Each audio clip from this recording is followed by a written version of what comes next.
네, 오늘도 변함없으신 주님의 은혜가 충만하시길 바라겠습니다. 오늘 말씀은 마태복음 21장 12절에서 17절입니다.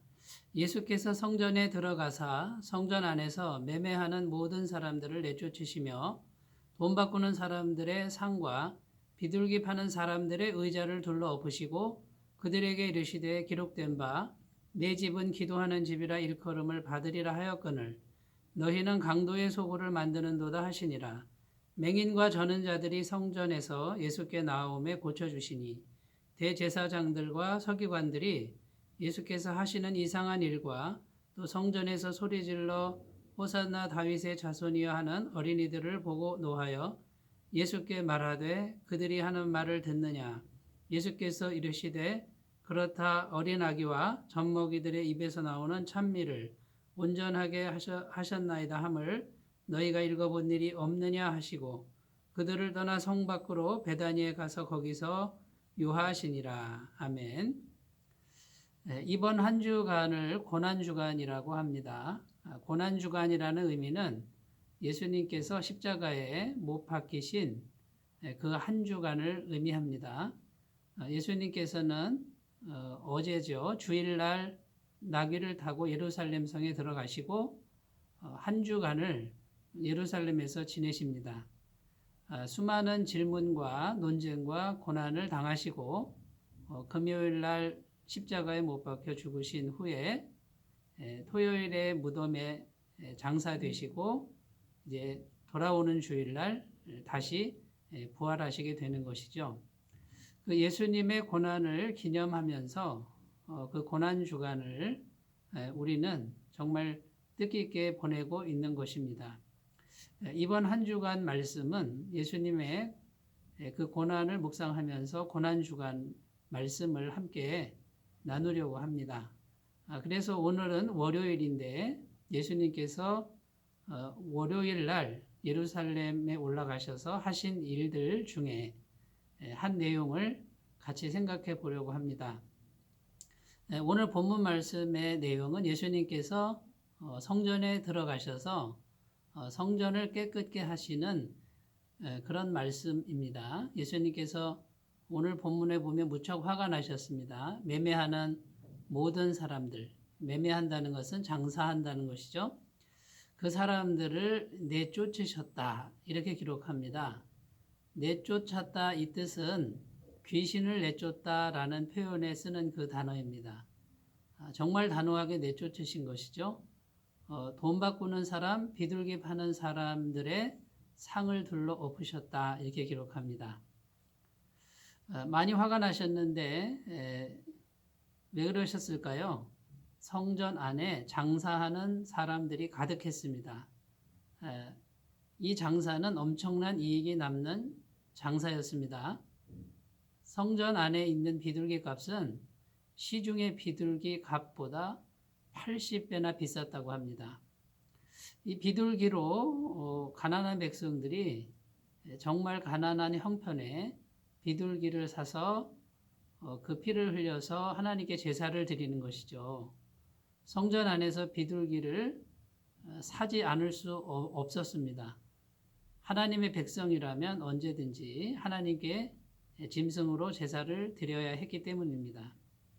그런데 성전 안에서 무려 80배나 이익을 남기는 장사꾼들이 즐비했습니다.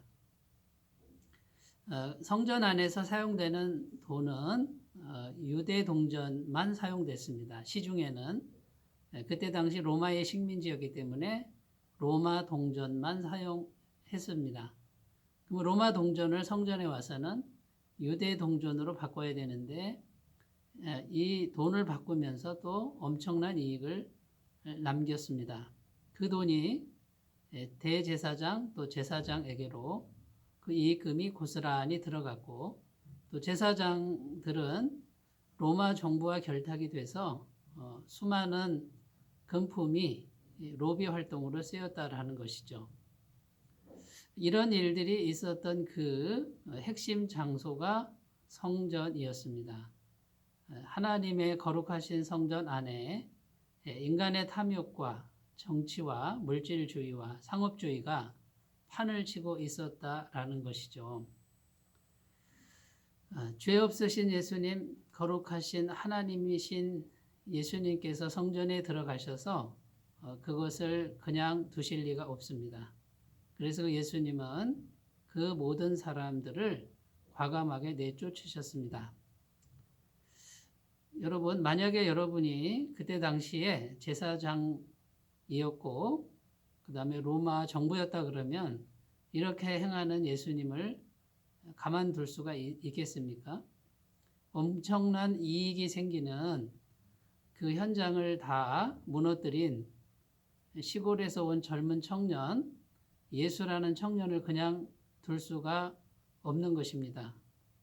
예수님은 필연적으로 죽으실 수밖에 없는 그런 행동을 과감하게 행하셨고, 예수님은 진리이심으로 이 행동은 진리의 행동이요 하나님의 거룩하신 행동이었습니다.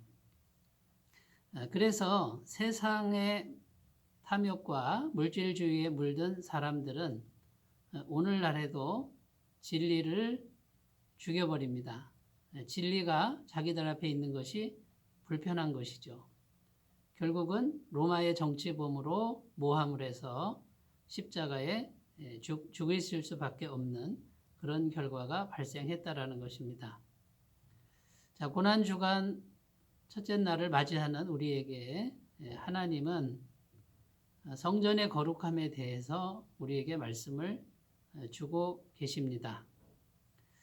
오늘날의 이 성전은 교회를 의미할 수 있습니다.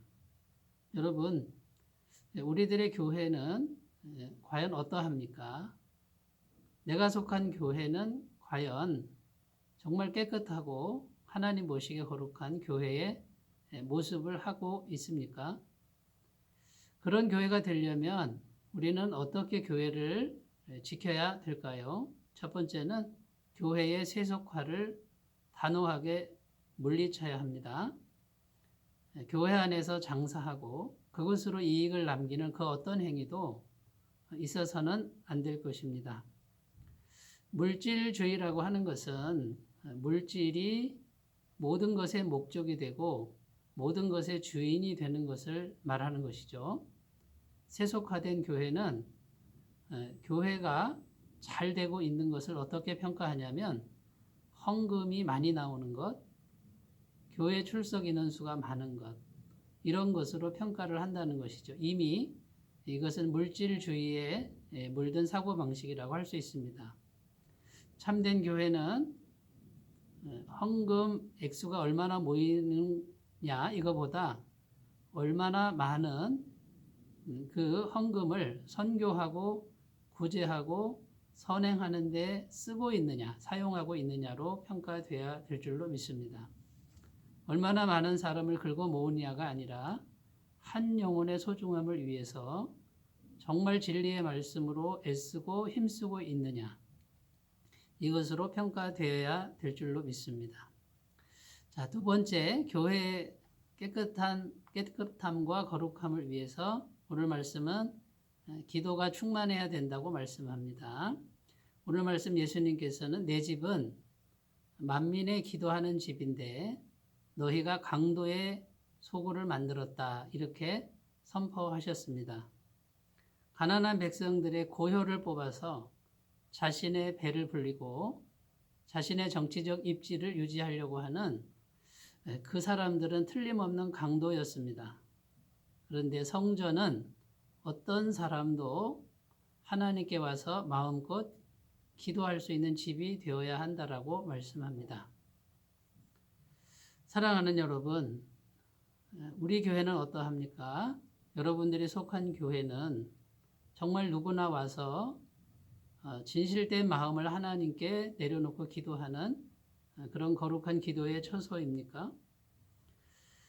그런 아름다운 교회, 진실된 마음이 통하는 교회로 우리가 우리의 교회를 잘 갖고 가시기를 바라겠습니다. 오늘 말씀에 보면 예수님이 성전을 깨끗게 하신 후에 그 탐욕과 장사꾼들과 세속화된 더러워진 성전을 깨끗게 하시니 하나님의 능력이 임했습니다. 맹인이 눈을 뜨고 저는 자들이 온전케 되는 역사가 나타났습니다. 하나님의 임재가 왔다라는 것이죠. 영원한 생명의 능력이 역사했습니다. 어린아이들 같이 순수한 찬양이 회복되었다고 오늘 말씀은 증거하고 있습니다. 예수님께서는 교회의 거룩함을 위해서 하나님의 임재를 위해서 예수님의 전부를 걸고 싸우셨습니다. 목숨을 걸고 싸우셨습니다. 그분이 우리의 주님이십니다. 사랑하는 여러분, 교회를 사랑하시고 그 교회를 위해서 주님처럼 전부를 걸고 죄와 싸우시고 세속화된 것과 싸우시고 인간의 탐욕과 싸우시는 귀한 삶들이 되시기를 바라겠습니다. 기도합니다. 하나님 아버지 감사합니다. 주님께서 예루살렘에 올라가셔서 가장 먼저 하신 일, 성전을 깨끗게 하셨습니다.